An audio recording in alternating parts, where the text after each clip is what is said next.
Hello guys, welcome back to the channel. If you are targeting the Gen AI or the LLM specific rules, I have collected some of the questions for you which are generally asked in the interviews. So let's quickly start. Okay, the first question is CNNs and RNNs don't use positional embeddings, of course. Why do transformer use positional embedding? अभी देखिए इसमें एक चीज समझने वाली क्या है कि सबसे पहले तो आपको ये पोजिशनल एम्बेडिंग होता क्या है ये समझ में आना चाहिए। ठीक है, एक क्विकली इसको रिवाइज कर लेते हैं। वैसे तो हम लोग को मालूम ही होगा लेकिन फिर भी इसको क्विकली एक बार रिवाइज कर लेते हैं। ये मान लीजिए आपके सारे वर्ड हैं, ठीक है, the quick brown fox over, ठीक है। अभी होता क्या है, सबसे पहले आप उनको टोकन में कन्वर्ट करते हो क्योंकि जो हमारी मशीन होती है वो वर्ड्स को, इंग्लिश वर्ड्स को तो समझती नहीं, तो इनको सबसे पहले हम नंबर्स में कन्वर्ट करते हैं। जैसे द वर्ड को हमने कोई नंबर असाइन कर दिया 294, क्विक वाला 588, ठीक है। इसके बाद हम क्या करते हैं, इनको एम्बेडिंग मैट्रिक्स से अपने देखते हैं इनकी एम्बेडिंग क्या होगी, ठीक है। जैसे क्विक की ये है, यहाँ पर स्टोर रहती है एम्बेडिंग मैट्रिक्स। एक्चुअली में हम लर्न करते हैं ट्रेनिंग के टाइम, ये स्टोर हो जाती है। ये फॉक्स हो गया, ये लेजी हो गया, ठीक है, हमने ले लिया। हमें चाहिए मान लीजिए एग्जाम्पल ब्राउन वर्ड के लिए, तो ये हो गया, ठीक है।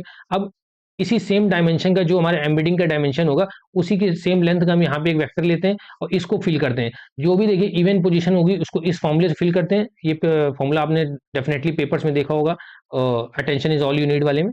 उसमें देखिए पोजीशन, यानी ये जो पोजीशन होगी रिलेटिव, ये देखिए जीरोथ वर्ड है, फर्स्ट वर्ड ये वाले पोजीशन, और divide by 10,000 two i divide by d, ठीक है। डी यहाँ पे डायमेंशन है।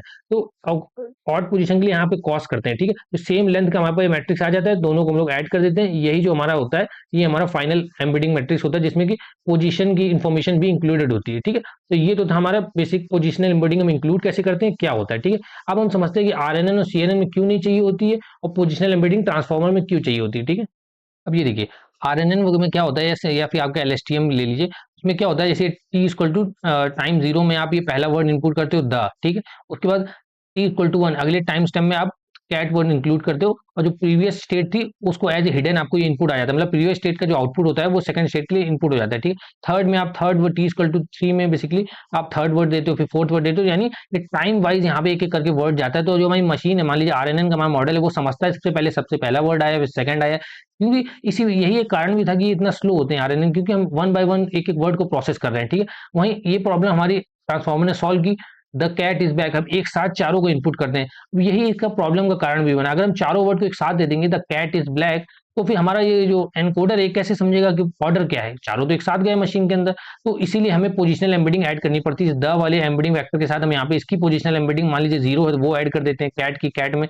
यानी इस तरह से क्या होता है, वो जब पोजिशनल एम्बेडिंग इंक्लूड हो जाती है तो हमारा एनकोडर समझ जाता है कि ये पहला वर्ड है दूसरा वर्ड है। यही इसीलिए इतना फास्ट भी हो पाया है। इससे इसमें टाइम वाइज करना पड़ता है, one by one, t equal to zero पे, टी इक्वल टू वन पे, और ये एक साथ यहाँ पे वर्ड होते हैं। यही हमारी रिक्वायरमेंट भी थी पोजिशनल एम्बेडिंग को एज ए इनपुट यहाँ पे देने के लिए, ठीक है। अब नेक्स्ट क्वेश्चन पे चलते हैं। Explain how KV cache accelerate LLM inference. अभी देखिए एलएलएम इन्फ्रेंस में ही हम केवी कैशिंग का यूज करते हैं। ये वही बता पाएगा इस क्वेश्चन का आंसर जिसने एक्चुअली में एलएलएम डिप्लॉय करने का ट्राई किया है। अब ऑफ कोर्स वो उतने बड़े साइज के मॉडल नहीं कर सकते, लेकिन आजकल बहुत स्मॉल साइज के एसएलएम वगैरह भी आते हैं, इसे आप डिप्लॉय करके ट्राई कर सकते हो।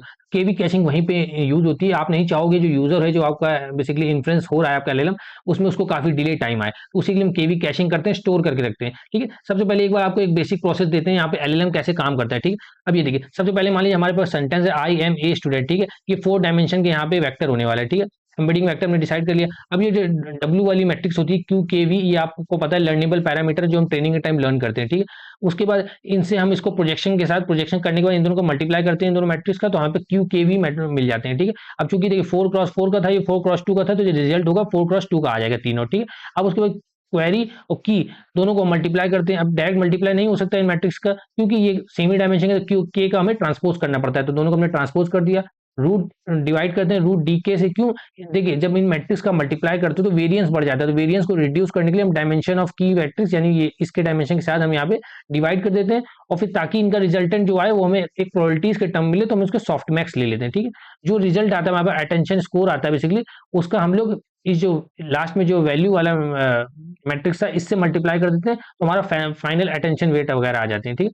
अभी देखिए ये यहाँ पे जो रिजल्ट आए हैं बेसिकली आपने देखा, यहाँ पे हमने तीनों को यहाँ पे कितना कैलकुलेट किया, ठीक है। इसके बाद आता क्या है, जब ये वर्ड जाता है आई एम ए स्टूडेंट, तो अगला नेक्स्ट वर्ड प्रिडिक्ट होता है, ठीक है। वो नेक्स्ट वर्ड वापस यहाँ पीछे आता है, इसमें अपेंड होता है। अब ये क्या हो जाता है 5x4 हो जाता है, फिर से सारा कैलकुलेट होता है। तो आप देख लो यहाँ पे ओवरहेड क्या है, बार बार आप जो आई एम ए स्टूडेंट की मैट्रिक्स पूरी एक बार कैलकुलेट हो गई, तो नेक्स्ट वर्ड जब वापस अपेंड हो तो हमें ये चारों वापस नहीं कैलकुलेट करनी चाहिए, लेकिन हम करते हैं। इसीलिए यहाँ पे क्या होता है, टाइम ज्यादा कंज्यूम होता है। तो इसी को केवी कैशिंग से इंप्रूव किया गया कि जब ये चारों कंप्यूट कर लिए गए हैं तो दोबारा हमें कंप्यूट नहीं करनी चाहिए। एक एग्जांपल से इसे समझते हैं, ये देखिए अब जैसे ये वहाँ पे एक वर्ड है, right a short poem about AI, ठीक है। यहाँ पे थोड़ा सा एक ये प्रॉब्लम है डायग्राम में, अभी आपको समझाते हैं इसमें क्या हल्का सा एक एरर है, ठीक है। अब ये देखिए ये सारे वर्ड गए, ये जब अंदर जब जाएंगे तो नेक्स्ट वर्ड प्रिडिक्ट होगा, ठीक है। मान लीजिए इन प्रिडिक्ट हुआ, write a short poem about AI in, ठीक है। अब ये सबको तो देखिए पहले हमने मैट्रिक्स मल्टीप्लाई वगैरह करके कैलकुलेट कर लिया, तभी तो इन वर्ड आया। तो हमें एक्चुअली में अब ये सब दोबारा कैलकुलेट करने की जरूरत नहीं है। तो हम क्या करेंगे, सिर्फ इन का अगली बार यहाँ पे अपेंड करेंगे, इन सबको जो हमने पहले ही कंप्यूट करके रखा है उसे स्टोर करेंगे, जिसे बोलते हैं केवी कैशिंग, और बस इन के लिए कंप्यूट करेंगे। अगली बार जब इन का जो अगला वर्ड है सर्किट्स ये आ जाएगा, तो इन सबको हम स्टोर करके रखे होंगे, सर्किट्स को हम यहाँ पे यूज कर लेंगे, बस इसके लिए कैलकुलेट करेंगे। फिर ये भी स्टोर होकर हमारे पास केवी कैशिंग में स्टोर हो जाएगा, जो अगला वर्ड है डीप वो प्रिडिक्ट होगा। मैंने हम टाइम कम करते चले जा रहे हैं। तो इस डायग्राम में बस एक ही प्रॉब्लम है कि इसमें दिखा रहा है कि आप ये पीछे के 3 सेव कर रहे हो, क्योंकि इसमें विंडो साइज ली गई है, यानी 6 की विंडो हर टाइम कैलकुलेट करेगा, जो उसके पहले का है वो सारा स्टोर करता जाएगा। लेकिन हम अगर मान के चलें ये सब कुछ कैलकुलेट होता है, हमारा विंडो साइज 1 होगा, बस हम लास्ट वाले का कैलकुलेट करेंगे, बाकी सारा जो पहले ही कैलकुलेट कर लिया। इस डायग्राम में देखिए भाई पहली बार में जो आपका इनिशियल इनपुट होगा वो सब आपने कैलकुलेट कर लिया होगा। उसके बाद जब नेक्स्ट वर्ड प्रिडिक्ट करना है तो हमें इन सबको कैलकुलेट करने की जरूरत नहीं, इसी को हम ऑप्टिमाइज करते हैं केवी कैशिंग से, और यही कॉन्सेप्ट है इसके पीछे एलएलएम इन्फ्रेंस को फास्ट करने का। अब इसी को देखिए यहाँ पे मेंशन किया गया, हाईलाइट देखिए इन पॉइंट पे करना है। KV caching speeds up LLM inference by storing, यानी हम स्टोर करते हैं the attention key and the value, जैसे कि आपको बताया representation that were computed for previous token, जो हम ऑलरेडी कंप्यूट कर चुके हैं उसको हम कंप्यूटेशन को सारा स्टोर कर देते हैं।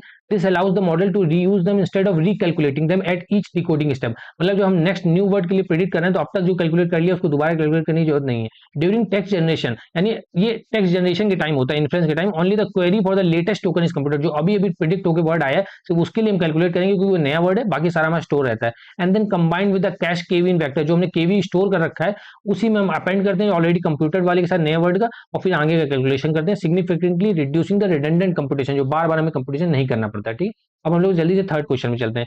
How do transformer model address the vanishing gradient problem. देखिए बहुत ही ये बेसिकली आप ऐसा कह सकते हो ये एक ऐसी प्रॉब्लम है जो आपको डेटा साइंस के हर एक फील्ड में दिखेगी, लेकिन इसका सोल्यूशन है। आपने देखा होगा ट्रांसफार्मर का ये आर्किटेक्चर, इसमें जो ये जो आपको कनेक्शन दिखते हैं ना, इसे स्किप कनेक्शन बोलते हैं, रेजिडुअल कनेक्शन बोलते हैं। ये पहली बार कॉन्सेप्ट इंट्रोड्यूस हुआ था रेसनेट आर्किटेक्चर में। ऐसा मैंने एक वीडियो भी ऑलरेडी बना रखा है रेसनेट के ऊपर, तो वहां से भी आप इसको कंफर्म कर सकते हो, लिंक आपको डिस्क्रिप्शन में दे देंगे। तो ये करता क्या है, जैसे कि यहाँ से मान लीजिए जो इनपुट गया पोजिशनल एम्बेडिंग कैलकुलेट होने के बाद, तो जो इसके अंदर से कैलकुलेट होकर आया है, ठीक है। देखिए बैक प्रोपोगेट एंड में होता है, तो बैक प्रोपोगेशन होने मतलब क्या होता है, डिफरेंशिएशन हो रहा है। तो जब बैक प्रोपोगेट होता रहता है तो लास्ट वाले जो शुरुआत में जो कैलकुलेट हुआ होता है उसकी इतनी वैल्यू स्मॉल हो जाती है, वैनिशिंग ग्रेडियंट हो जाता है कि ग्रेडियंट्स अपडेट ही नहीं होते, बहुत छोटा ग्रेडियंट हो जाता है। तो इसके लिए क्या होता है, ये स्किप कनेक्शन होते हैं, यानी यहाँ से वैल्यू जो अंदर कैलकुलेट हुई अगर तो हमें वो चाहिए तो वो हम ले लेंगे, वरना यहाँ से डायरेक्ट फ्लो हो जाएगा। और यहाँ से डायरेक्ट फ्लो हुआ, फिर देखिए एक कनेक्शन ऊपर है, फिर एक कनेक्शन ऊपर है, यानी इन सब के बीच से अगर नहीं जाना है तो बैक प्रोपोगेशन के टाइम हम डायरेक्ट भी एक्सेस कर सकते हैं। यानी पीछे के जो सबसे स्टार्टिंग के जो ग्रेडियंट्स होते हैं जो वैनिशिंग होने लगते हैं उनको हम पूरा फ्लो के साथ बैक प्रोपोगेशन में अपडेट कर सकते हैं। तो ये क्या करते हैं, ये जो स्किप कनेक्शन ये हेल्प करते हैं इस प्रॉब्लम को दूर करने के लिए। वही यहाँ पे देखिए लिखा हुआ है, यहाँ पे फोकस आपको इन दो चीजों में करना है कि इसके दो तरीके होते हैं, एक तो रेजिडुअल कनेक्शन जो आपको बताया, दूसरा layer normalisation.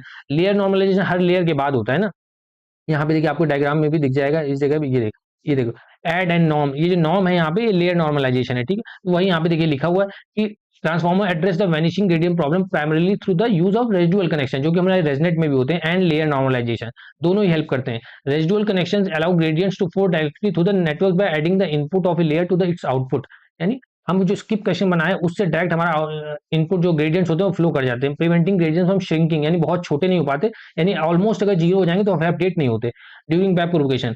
Layer normalization help stabilizing training by keeping activation within a consistent range. अब लेयर नॉर्मलाइजेशन क्या होता है, जब आप बार बार उसको नॉर्मलाइज करके एक रेंज में ले आते हो तो वो आपके बहुत ज्यादा स्टेबल हो जाता है। क्यों, देखिए होता क्या है ना, उसकी वैल्यू हर एक लेयर से जब निकलती है तो चेंज होती रहती है, तो हम उसको चाहते हैं फिक्स रेंज में रखना ताकि कंसिस्टेंट रेंज रहे।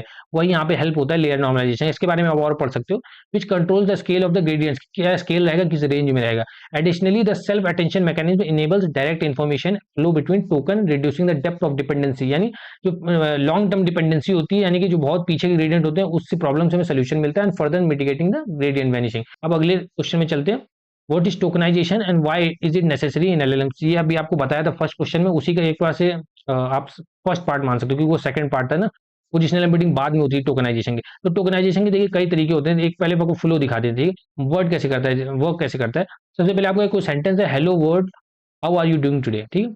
अब इंग्लिश में जो है वर्ड्स हैं हमारी मशीन नहीं समझती, जिनको सबसे पहले हम टोकन में कन्वर्ट करते हैं, ठीक है। अभी ईजी के लिए आपको बता रहे हैं, यहाँ पे हर एक वर्ड एक टोकन है। एक्चुअली में ऐसा नहीं होता है, कई तरीके होते हैं। कैरेक्टर लेवल टोकनाइजेशन होता है, जो कि सबसे पॉपुलर इस समय चल रहा है, वो है आपका सब वर्ड टोकनाइजेशन। वही आपका जीपीटी में भी यूज हुआ था 2 में। तो हम पहले यहाँ पे वर्ड्स को डिवाइड कर लेते हैं, फिर इन वर्ड्स को एक हम नंबर असाइन करते हैं, ठीक है। जैसे हेलो की आईडी हो गई ये 159496, ये सब असाइन कर दिया, तो ये हमारा एलएलएम के एक नंबर आ जाते हैं। इनके हेल्प से हम यहाँ पे एक एम्बेडिंग मैट्रिक्स बना लेते हैं, और वही हम अंदर इनपुट करते हैं। मतलब बेसिकली इस इंग्लिश वर्ड को हमने इस तरह के नंबर्स में कन्वर्ट कर दिया। तो इससे हमारी हेल्प क्या हुई कि मशीन नंबर्स को समझती है और नंबर से हम उसे इनपुट करते हैं। वर्ड्स को मैंने कन्वर्ट कर दिया। यही आने वाली स्टेजेस में एम्बेडिंग में कन्वर्ट होकर इनपुट किए जाते हैं, ठीक है।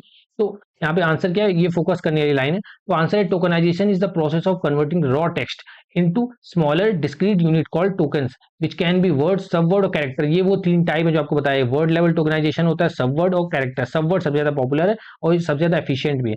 This step is necessary in LLMs because model can not directly process raw strings, जैसे आपको बताया वर्ड्स वगैरह वो प्रोसेस नहीं होता है, of text they require numerical input, यानी उसको नंबर्स में कन्वर्ट करना पड़ेगा। Tokenization allows mapping the input text to a vocabulary of known token, यानी जो हमें ऑलरेडी वोकेबुलरी में वर्ड्स नोन है उनसे हम मैप करते हैं, ठीक है। और उसके लिए सब वर्ड टोकनाइजेशन बहुत हेल्प करता है। These tokens are then converted into numerical representation called embeddings. उन टोकन्स की हेल्प से हम उनकी एम्बेडिंग निकालते हैं, जो कि एम्बेडिंग वेक्टर में स्टोर होती है, जो कि हम लर्न करते हैं बेसिकली ट्रेनिंग के time. These embeddings are then used by LLM for training and inference. वही यहाँ पे फाइनल बताया हुआ है, ठीक है। अब जल्दी से लास्ट क्वेश्चन में चलते हैं। Explain how masking works in mask self attention in transformer. देखिए अब होता क्या है, देखिए पहले एक एग्जांपल से देखते हैं। यहाँ पे मान लीजिए एग्जाम्पल, ये वर्ड्स है, ठीक है। द केक वॉज सोर, ये ऐसे वर्ड्स समझ लीजिए आपके वर्ड है, ठीक है। अब यहाँ पे देखिए एक समझने वाली चीज क्या है कि वर्ड जैसे द है, तो जब आपने द, आपका मॉडल यानी आपका एलएलएम बेसिकली ट्रांसफॉर्मर जब आउटपुट में देगा, तो उसको केक वॉज सॉर जो नेक्स्ट वर्ड प्रिडिक्ट होने वाले हैं, ये ट्रेनिंग के टाइम यूज होता है बेसिकली, मास्किंग वर्ड में करते हो, तो उसको केक वॉज सॉर तो नहीं प्रिडिक्ट होता है। तो आप उसको मॉडल को कैसे ट्रेन करना चाहोगे, क्योंकि ऐसे ही अगर आप दे दोगे तो द के ट्रेनिंग के टाइम वो इनकी वैल्यूज को भी देख लेगा, क्योंकि उसी मैट्रिक्स में तो है। तो हमें कुछ इस तरह से करना पड़ेगा, क्योंकि जब द वर्ड ने मॉडल ने आउटपुट किया है, तो उसके लिए इन 3 की हेल्प उसे ना मिले। उसके बाद जब द और केक प्रिडिक्शन में आ गया है, तो केक वाला जो वर्ड है ये द को तो देख सकता है, क्योंकि पहले ही आउटपुट दे चुका है एलएलएम, लेकिन ये तो फ्यूचर के वर्ड है, इनको नहीं देख सकता। उसके बाद जब ये 3 वर्ड होते हैं, तो ये वॉज वाला वर्ड इन दो से नॉलेज अपनी ले सकता है, लेकिन ये वर्ड तो फ्यूचर का, इसको नहीं ले सकता। और लास्ट में जब ये वर्ड को प्रिडिक्शन होना होता है, तो इन तीनों की हेल्प ले सकता है। यहाँ पे एक अपर ट्रायंगुलर मैट्रिक्स बन रही है, यानी इन सब की वैल्यू को हमें हाइड करना है ये। तो इसके लिए यहाँ पे क्या करते हैं हम लोग, इस तरह से ये अपर ट्रायंगुलर मैट्रिक्स जिसमें सारा इन्फिनिटी भरा हुआ होता है, उसके साथ हम ऐड कर देते हैं। और उसके बाद जब उसका आप सॉफ्टमैक्स लेते हो, तो ये जो इन्फिनिटी वैल्यू वैल्यू होती है ये जीरो हो जाती है। ये इन्फिनिटी वाली ये सब वैल्यू जीरो हो जाती है सॉफ्टमैक्स लगाने के बाद ये सारी। और सॉफ्टवेयर का मतलब क्या होता है कि इस रो का सम जो होना चाहिए वो टोटल प्रोबेबिलिटी चूंकि 1 होती है, तो इसका 1 होना चाहिए, तो ये 1 हो जाती है। इन दोनों की जो सम होगा ये भी 1 हो जाएगा, इन तीनों का सम 1 हो जाएगा। मतलब इसको जब जब आपका मॉडल इस टोकन को अटेंड कर रहा है, तो इनकी हेल्प नहीं ले सकता। जब इन दो के लिए है तो इन दो की नहीं ले सकता। तो वही करने के लिए मैंने मास्क टेंशन लेते हैं, ताकि आप फ्यूचर पीक ना कर सको। भाई जब आपको ये टोकन पता ही नहीं है, तो ये टोकन को आपके एक्सेस नहीं होना चाहिए, उसी के लिए मास्किंग का यूज करते हैं फ्यूचर टोकन्स को हाइड करने के लिए। और ऑफकोर्स यहाँ पे ये आपको जो एग्जाम्पल दिखाया द केक, ये यहाँ पे नहीं होता है, यहाँ पे अटेंशन स्कोर आते हैं, लेकिन एग्जाम्पल के लिए आपको दिखाया कि ये किस तरह से यूज होता है, ठीक है। यहाँ पे बाकी अटेंशन स्कोर भरे हुए होते हैं, इसके बाद इनके वी यानी कि वैल्यूज के साथ मल्टीप्लाई करते हैं, हमें फाइनल अटेंशन वेट मिल जाते हैं, ठीक है। तो यहाँ पे अपर ट्रायंगल मैट्रिक्स का कॉन्सेप्ट इसीलिए इंट्रोड्यूस किया जाता है, ताकि ये फ्यूचर की इन्फॉर्मेशन को हम हाइड कर सकें। अगर ये क्वेश्चंस आपको हेल्पफुल लगे हैं तो आप कमेंट सेक्शन में बताइएगा, इस तरह के और क्वेश्चन मैं लाने का ट्राई करूंगा, क्योंकि ये ऐसे वो क्वेश्चन है जो बहुत ज्यादा लोगों के इंटरव्यू रिव्यूज में मुझे देखने को मिल रहे हैं, तो मैंने सोचा इनको कवर करने के लिए। बाकी कोई अगर आपको प्रॉब्लम हो तो आप कमेंट सेक्शन में करो, मैं जल्द से जल्द इसकी रिप्लाई करने का ट्राई करूंगा। Thank you guys.